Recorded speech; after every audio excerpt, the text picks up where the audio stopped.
सबसे पहले जो भी मुझे देख रहे हैं उन सभी को राम दुबे का नमस्कार। जैसा कि हम सभी जानते हैं कि इस बार हम अपने देश में 75वां अमृत महोत्सव मनाने जा रहे हैं। वैसे कहने के लिए तो आज हमें 75वां साल हो गया आज़ादी के, लेकिन एक व्यक्तिगत रूप से, पत्रकार के रूप से नहीं बल्कि एक व्यक्तिगत राम दुबे के रूप से मेरे मन में ये इच्छा जाग उठती है कि हमारे प्रधानमंत्री जी और बहुत से बड़े बड़े नेता, बहुत से बड़े बड़े संत जो ये बात कहते हैं कि हम सनातनी हैं और भारत देश की जो ये भूमि है यह सनातन भूमि है, तो क्या कभी वो भूमि जो अनंत काल से थी और क्या कभी वो भूमि जिसके लोग अनंत काल की विचारधाराओं को मानते हैं कभी किसी के गुलाम हो सकते हैं? क्या वो कभी किसी के अधीन रहकर कार्य कर सकते हैं? नहीं ना, तो फिर हम गुलाम कैसे हुए? इस सब चीज़ों के बारे में मैं शायद आपको इतना नहीं बता पाऊंगा जितना एक शख्स आपको बता पाएगा। ये शख्स कोई छोटा मोटा शख्स नहीं कह सकते, इसको बहुत बड़ा ही शख्स है। अनुभव के नाम पे बहुत से लोग ऐसे हैं आज के समय में मीरा भाईंदर शहर में जो उस शख्स के पास आते हैं राजनीति की विचारधाराओं पर विमर्श करने के लिए, विचार करने के लिए। मैं और किसी की बात नहीं कर रहा, मैं बात कर रहा हूँ बाबूराव शिंदे साहब की, जो इस वक्त हमारे साथ यहाँ पर मौजूद हैं। बाबूराव शिंदे साहब के बारे में अगर कुछ शब्दों में अगर मैं आपको बताऊँ तो ये वो समाज सेवक हैं जिनको राजनीति ने कभी अपनाया नहीं, लेकिन ये ऐसे महबूब हैं कि राजनीति, लैला रूपी राजनीति को उन्होंने आज तक छोड़ा नहीं। पीछे आज भी राजनीति के पड़े हैं, लेकिन आज तक सफलता नहीं मिली उस लैला को प्राप्त करने में, लेकिन अभी भी इनके अंदर विश्वास है कि मैं राजनीति रूपी लैला को अपने प्राप्त कर ही लूंगा। तो सबसे पहले शिंदे साहब, अमृत महोत्सव के लिए आप मीरा भाईंदर शहर की जनता को, महाराष्ट्र की जनता को और पूरे भारत देश की जनता को एक संदेश क्या देना चाहेंगे? पहले तो सभी देशवासियों को, हमारे महाराष्ट्र के रहवासियों को और ख़ास तौर पे जहाँ मैं रहता हूँ मीरा भाईंदर शहर के सभी नागरिकों को आज़ादी के 75 वर्ष अमृत महोत्सव के पर्व पर मैं बहुत बहुत शुभकामनाएं देना चाहता हूँ। और इस अवसर पर मैं निजी तौर पे एक संकल्प मैं खुद ले रहा हूँ और मैं चाहता हूँ कि हर देशवासी ले, जैसे कि अभी राम जी ने बताया कि क्या हम कभी गुलाम थे। मुझे भी उनके सवाल में कुछ तथ्य नज़र आते हैं जिसके बारे में मैं अपने विचार आपसे शेयर करना चाहूँगा।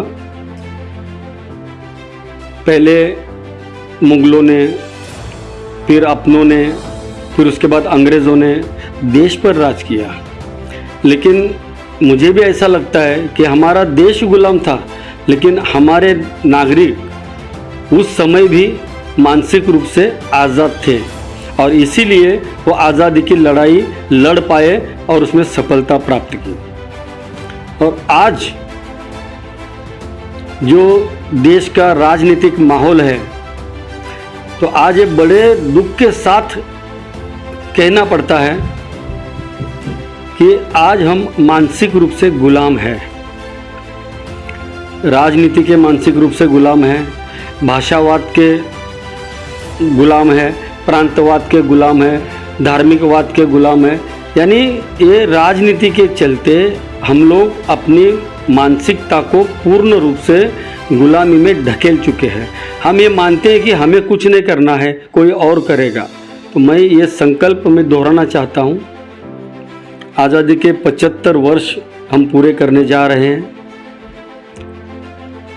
जो चुनाव प्रक्रिया है हमारे यहाँ पर, जो लोकतांत्रिक प्रक्रिया है, वो विश्व में सबसे बड़ी लोकतंत्र कहा जाता है हमारे देश में, पूरे विश्व में।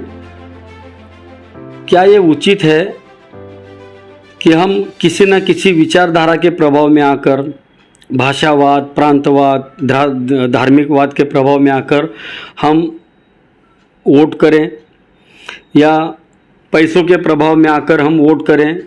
ये कहाँ तक उचित है? मैं एक चीज़, बहुत छोटी चीज़ है, मैं पूरे देशवासियों के ध्यान में लाना चाहूँगा।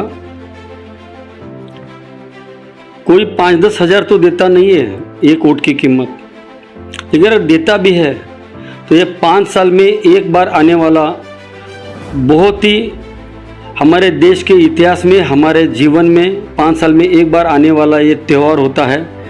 हर साल आने वाले त्यौहार को तो हम बड़े धूमधाम से मनाते हैं, लेकिन इस 5 साल में एक बार आने वाले त्यौहार को हम लोग बहुत ही साधारण तरीके से लेते हैं, जिसको हम लोग जितना महत्व देना चाहिए वो दे नहीं पाते हैं। हमारा एक मताधिकार हमारे पूरे परिवार का, हमारे समाज का, हमारे शहर का, हमारे राज्य का और हमारे देश का भविष्य तय करता है। ये इतना बेशकीमती होने के बावजूद भी हम लोग कुछ रुपयों की लालच में या भाषावाद, प्रांतवाद या धार्मिकता के लालच में या उनके प्रभाव में आकर हम लोग बिल्कुल आंख बंद करके किसी को भी हम अपना मताधिकार देते हैं। पहली बात तो आम इंसान को ये बात समझना ज़रूरी है, हर आम इंसान सदन में नहीं जा पाता है। जब ग्राम पंचायत हो, पंचायत समिति, नगर परिषद, नगर पालिका, महानगर पालिका, विधानसभा, विधान परिषद, संसद के दोनों सदन हो, इसीलिए हम अपना लोक प्रतिनिधि चुनते हैं कि हम अपना अधिकार उन्हें देते हैं कि भाई हम आपको अधिकार दे रहे हैं, आप हमारे अधिकारों की रक्षा करें, इसीलिए हम उन्हें सदन में भेजते हैं। लेकिन क्या हकीकत में ऐसा हो पाता है? हम लोग अपना वोट बेचते हैं, अपना मताधिकार बेचते हैं, जिसके चलते बाद में हम उनसे आंख मिलाकर सवाल नहीं पूछ सकते हैं। एक बड़ा राजनीति में मतदान कहते हैं इसे। अब दान ऐसा शब्द है, अगर हम किसी को कुछ दान दे देते हैं तो उस दान का उसने क्या इस्तेमाल किया, इसका सवाल पूछने का अधिकार हमारे पास नहीं होता है, क्योंकि हमने वो दान दिया होता है। मताधिकार कोई दान करने की वस्तु नहीं है। लोगों को मतदार राजा कहा जाता है, वास्तव में वो राजा है? जो सेवक है वो चुनाव जीतने के बाद में राजा बन जाता है, और जो राजा है वो उसके बाद में प्रजा बन जाता है, और प्रजा के अधिकार भी उन्हें नहीं मिल पाते हैं, सवाल नहीं कर पाते हैं। ये बड़ा ही दुर्भाग्य है। राजनीति का स्तर इतना नीचे गिर चुका है। इसीलिए मैं चाहता हूँ कि हम लोग ये संकल्प लें। अभी सभी तरह के चुनाव आने वाले कुछ महीनों में, 1-1.5 साल में है। इस बार हर देश का नागरिक ये संकल्प करे कि कुछ भी हो जाए हम लोग अपना वोट नहीं बेचेंगे, हम अपना मताधिकार नहीं बेचेंगे। एक घर का मुखिया अपना मताधिकार बेचता है, अपना वोट बेचता है, तो वो परिवार का भविष्य बेचता है पूरे 5 साल के लिए। और मैं एक बात और आपके ध्यान में लाना चाहता हूँ। पूरे जीवन काल में अगर मान लीजिए 18 साल की उम्र में कोई बच्चा वाकई में 18-19 साल की उम्र में पहला मतदान करता है, तो किसी भी एक चुनाव के लिए, विधानसभा लीजिए, संसद लीजिए या महानगर पालिका लीजिए, अपने पूरे जीवन काल में 6 से 8 बार वोटिंग करता है। सिर्फ 6 से 8 बार वोटिंग करता है अपने पूरे जीवन काल में, अगर वो 60 साल तक भी जीवित रहता है तो अब ये सोचने की बात है, इतना महत्वपूर्ण हमारा वोट, हमारा मताधिकार होते हुए भी हम लोग उसको ठीक से समझ नहीं पाए, हमको समझाया नहीं गया, और उसका दुरुपयोग हमेशा गलत तरीके से राजनीति करने वालों ने उसका किया, उसका फ़ायदा उठाया। अब की बार आज हम 75वीं सालगिरह मना रहे हैं। मेरी विनती है देशवासियों से, हम अपने से शुरुआत करें। मैं अपने शहर से शुरुआत करना चाहता हूँ। मैं अपने शहर में अवेयरनेस प्रोग्राम मैं लगाना चाहता हूँ।